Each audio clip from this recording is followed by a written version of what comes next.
नमस्कार। लोकसभा चुनाव से जुड़ा कैपिटल टीवी का खास शो 24 करन विपक्ष बेदम देख रहे हैं आप। मैं हूं आपके साथ पूजा। लोकसभा चुनाव की तारीखों का ऐलान कल हो जाएगा और उससे पहले ही पीएम मोदी आज से मिशन साउथ के चुनावी प्रचार के लिए निकल पड़े हैं। पर कल का दिन चुनाव के लिहाज से और विपक्ष की बर्बादी के लिहाज से भी काफी अहम है, क्योंकि कल केजरीवाल की कोर्ट में पेशी होनी है। उससे पहले ही आज शराब घोटाले मामले में तेलंगाना के पूर्व सीएम के चंद्रशेखर राव की बेटी के कविता को गिरफ्तार कर लिया गया है। तो वहीं पूरा विपक्ष भ्रष्टाचार के मामले में फंसा है ही, साथ ही सीट शेयरिंग पर भी उलझा है। कांग्रेस ने बिहार में आरजेडी से 15 सीटें मांगी है, तो तेजस्वी यादव ने 30 सीटों पर दावेदारी ठोक दी। बात महाराष्ट्र की करें तो इंडिया गठबंधन के बीच में सीट शेयरिंग का फॉर्मूला तय नहीं हो सका है। प्रकाश अंबेडकर अपनी शर्तों से कांग्रेस, उद्धव ठाकरे के शिवसेना और शरद पवार की पार्टी की टेंशन बढ़ा रखी है। तो वहीं बंगाल में टीएमसी के बाद वाम मोर्चा ने भी कांग्रेस को बड़ा झटका दे दिया है। 16 प्रत्याशियों के नामों का ऐलान हो चुका है।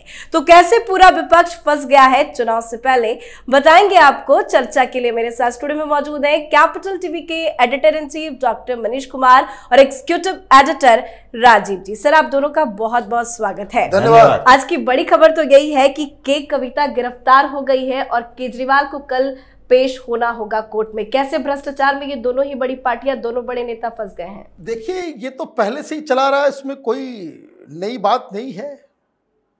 केजरीवाल चकमा देने की कोशिश कर रहे थे, कोर्ट के साथ आंख बिचौली कर रहे थे। पहले कहा 12 के बाद मैं आ जाऊंगा, सुनवाई हुई, कह दिया कि भाई अगली बार मैं आ जाऊंगा। 16 तारीख को बुलाया गया तो जाना चाहिए था। आपने क्या किया? 2 दिन पहले फिर से पिटीशन डाल दिया। आप कोर्ट के साथ इस तरह का मजाक करेंगे तो फैसला तो वही होना था कि भाई कल जाओ। अब पिछले 24 घंटे में यह बहुत बड़ा डेवलपमेंट हो गया के कविता का। के कविता को हैदराबाद से सीधे दिल्ली लाया जा रहा है। सीधे दिल्ली। के कविता के खिलाफ बयान देने वाले कौन है? उसका सीए। ये साउथ लॉबी अभिषेक बोइनपल्ली, वो बन गया सरकारी गवाह। उसने सारे राज उगल दिए।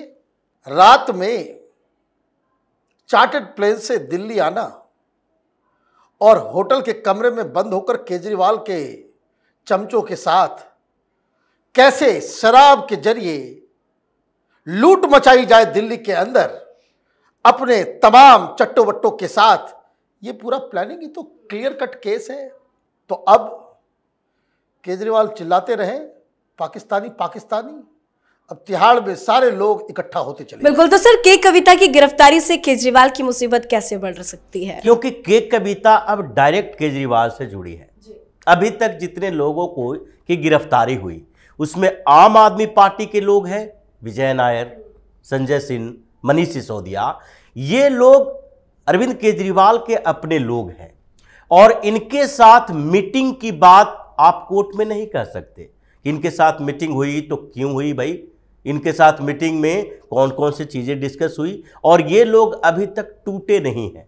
आम आदमी पार्टी का नमक खाने वाला केजरीवाल के ये सहयोगी लोग हैं, ये अभी तक टूटे नहीं हैं। जब मनीष सिसोदिया टूट जाएगा और जिस तरीके से सुप्रीम कोर्ट ने भी सीधे भगा दिया कि क्यूरेटिव पिटीशन भी तुम्हारा रिजेक्ट होता है, तो उसके बाद अगर मनीष सिसोदिया टूट जाता तो इन लोगों की जरूरत ही न पड़ती। सीधे अरविंद केजरीवाल के घर पर ईडी की टीम पहुंच जाती। लेकिन के कविता, केसीआर के साथ क्या डील हुई थी अरविंद केजरीवाल की? हर बार केसीआर दिल्ली आकर अरविंद केजरीवाल के साथ लंच करते थे और उनको सपना दिखाया गया कि आप दिल्ली में प्रोग्राम करो, यहां पर पोस्टर हम हर जगह आपको लगवाएंगे, आप नेशनल लीडर बनो। ये वहां से तेलंगाना से आकर ये अरविंद केजरीवाल का ऑफर था और उसके बदले पैसा तो देंगे ही, साथ ही साउथ लॉबी जो हैदराबाद के सारे शराब माफिया है, उन लोगों से संपर्क करवाने की जिम्मेदारी के कविता की थी। अब के कविता तो बोलेगी, बताएगी कि हमने उन लोगों से संपर्क कैसे करवाया, क्योंकि सीए तो उनका बता चुका है और अब उनकी बारी है, वो बताएंगी कि अरविंद केजरीवाल ने हमें कहा कि हमें सिर्फ संपर्क करवाइए, इन लोगों को हम बिजनेस के लिए इनवाइट करने वाले हैं दिल्ली। अब के कविता उसी तरीके से सरकारी गवाह बनेगी जैसे दिनेश अरोड़ा बना है। उनको ज्यादा इंटरेस्ट नहीं है, पैसे की बात, कमीशन की बात तो अपनी जगह है, लेकिन के कविता तो यह बताएगी कि हमने तो सिर्फ अरविंद केजरीवाल के कहने पर इन लोगों की मीटिंग करवाई थी। अब केजरीवाल ने उसको क्या क्या ऑफर दिया, कैसे वहां पर घोटाला हुआ, उससे हमको मतलब नहीं है, मीटिंग के बदले क्या क्या मिला है वो बता देगी। तो लगता तो यही है कि के कविता की गिरफ्तारी अरविंद केजरीवाल के लिए अभी जितने लोग गिरफ्तार हुए हैं उससे सबसे बड़ा संकट पैदा करने वाला बिल्कुल है। ये तो हो गई भ्रष्टाचार की बात, लेकिन सीट शेयरिंग को लेकर कैसे विपक्ष उलझा हुआ है। बात अगर बिहार की करे तो क्या आरजेडी और कांग्रेस पार्टी में कोई बात बन पाएगी क्या? देखिए, बिहार बंगाल दोनों ही जगह पे अंधेरा छाया हुआ है। भाई, आप पब्लिकली दिल्ली के मीडिया से लीक करवा देते हैं कि हमने चिट्ठी लिखी है लालू यादव को ब्लैकमेल करने के लिए, 15 सीट हमें चाहिए। सिर्फ 15 सीट चाहिए नहीं, 15 कौन कौन चाहिए वो आपने लिस्ट दे दी। तो लालू यादव की तरफ से खबर आ गई कि हमें 30 चाहिए। वामपंथी क्या करेंगे? और जब इधर वामपंथियों ने देखा कि कोई 15 मांग रहा है, कोई 30 मांग रहा है, सीट है 40 और आंकड़ा जा रहा है 45, उन्होंने कहा कि रुको, हम भी कुछ कमाल करते हैं। बंगाल में 16 सीट पर डिक्लेयर कर दिया। ये किस तरह का अलायंस है भाई? अभी बातचीत चल रही है और सारे लोग लाइन तोड़ के सीटों की घोषणा कर दे रहे हैं। अब वहां खिचड़ी पक रही है और ममता बनर्जी, अच्छा हाँ, ये बताना जरूरी है कि उनको चोट लग गया। पहले खबर आई कि पीछे से किसी ने धक्का दे दिया, फिर खबर आई कि वो ट्रेडमिल पे थी और बैलेंस बिगड़ गया तो चोट लग गई। फिर किसी ने कहा कि नहीं नहीं नहीं, वो अपने गार्डन में छोटा सा घर है, पता नहीं क्या हुआ है। लेकिन बंगाल में जो भारतीय जनता पार्टी है वो कह रही कि उसकी जांच कराओ। मारपीट हुई है, किसी ने मारा है, किसी ने क्या किया है। ये बहुत ही संदिग्ध मामला है। ट्रेडमिल बनाया भी जाता और मुख्यमंत्री का ट्रेडमिल, वहां कोई कील तो होगा नहीं कि आप गिरे तो आप उसमें हो जाए। किसी भी जिम में कहीं पे तो होता नहीं है। और किसी ने पीछे से धक्का दिया तो इसका मतलब है कि कौन इतना हिमाकत किसकी है कि जो ममता बनर्जी को पीछे से धक्का दे दे। तो बीजेपी वाले बोल रहे हैं कि जरा इसकी जांच करवाई जाए।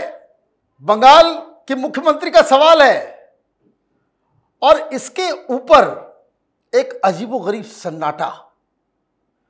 ममता बनर्जी पिछली बार चुनाव में उसकी ड्राइवर की गलती थी और पैर में हल्का सा मोच आया, एक खेला होवे प्लास्टर लगा करके वो जो है वो पूरा कैंपेन कर गई। लेकिन इसमें कोई बात करने को तैयार नहीं है। तो ये मामला थोड़ा संदिग्ध तो है ही, लेकिन झटका पे झटका लग रहा है। लिस्ट आपने 42 कर दिया, अब बाकी लोग छोड़ के जा रहे हैं। देवेंदु अधिकारी और बैरकपुर के एमपी अर्जुन सिंह वो भारतीय जनता पार्टी में चले गए हैं। और ये सब कम ही था, नेटवर्क 18 का जो है ऊपर से एक सर्वे आ गया जो बता रहा है कि 25 सीटें जो है भारतीय जनता पार्टी जीतेगी और चांसेस ये है कि 30 तक पहुंच जाए। तो राहुल गांधी क्या कर रहे हैं, सोनिया गांधी क्या कर रही है? ये लोग आपस में ही लड़ रहे हैं, सब भागने चक्कर में है। कोई चुनाव लड़ना नहीं चाह रहा है, उसको मैनेज करें कि गठबंधन को मैनेज करें। जहां जहां प्रॉब्लम है, महाराष्ट्र में भी ये मामला इसी तरह से उल्टा पुल्टा है। तो मुझे लग रहा है कि देखिए, राहुल गांधी जो सपना सजोगे बैठे हुए हैं वो अगले 10-20 साल तक तो पूरा होता हुआ नजर नहीं आ रहा है, क्योंकि ये कांग्रेस पार्टी इस चुनाव में बैक गियर पे चल रही है। 52-53 सीट लेकर के आए थे ना इस बार ये 30 के पास जाकर के इनकी नैया जाकर के लगेगी। बिल्कुल, ये तो बात हो गई बंगाल और बिहार की। महाराष्ट्र में क्या कुछ चल रहा है? देखिए, महाराष्ट्र में तो गठबंधन फेल है, खत्म हो चुका है। किसी भी स्टेट में इनका साथ गठबंधन होने की संभावना नहीं दिख रही। ये केजरीवाल दिल्ली में इसलिए गठबंधन कर लिया है कि किसी तरीके से गुजरात और दूसरे स्टेट में हम एक दूसरे का सहयोग कर सकें।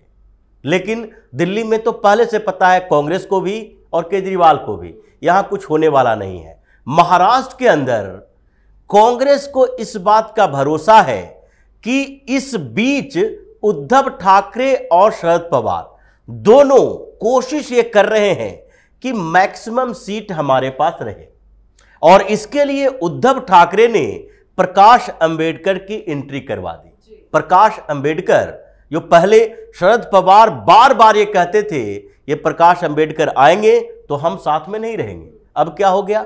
प्रकाश अंबेडकर नेगोशिएशन कर रहे हैं, वो बात कर रहे हैं कि नहीं 15 सीट पर पेच फंसा हुआ है, 20 सीट पर पेच फंसा हुआ है। पेच तो सारे सीटों पर फंसा हुआ है।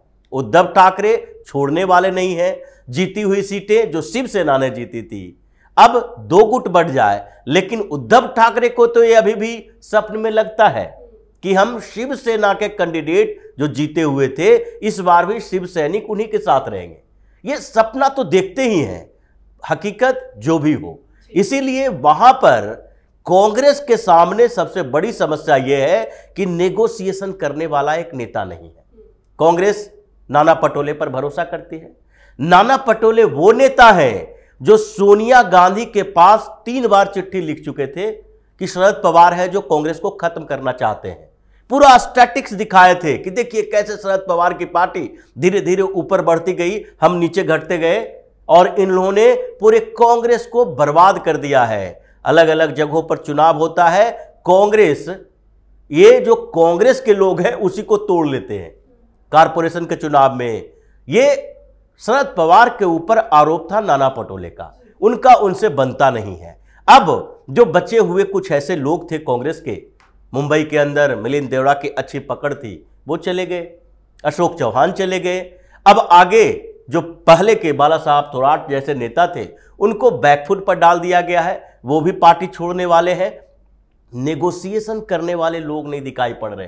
शरद पवार के साथ राहुल गांधी बैठे रहते हैं, 20-25 मिनट तक बैठे रहते हैं, एक बातचीत नहीं होती है दोनों के बीच। फिर किस तरीके से आप नेगोशिएशन कर पाओगे सीट पर? यह कांग्रेस की समस्या है। इसीलिए किसी भी जगह पर जहां रीजनल पार्टी कुछ दबाव बना सकती है वहां कांग्रेस के साथ गठबंधन नहीं हो रहा। जी, बहुत बहुत धन्यवाद आप दोनों का। धन्यवाद। तो चुनाव से पहले बड़े बड़े नेता जेल की सलाखों के पीछे जा रहे हैं। केजरीवाल का भी नंबर लग गया है, तो वहीं कांग्रेस पार्टी हर राज्य में सीट शेयरिंग को लेकर फंस चुकी है।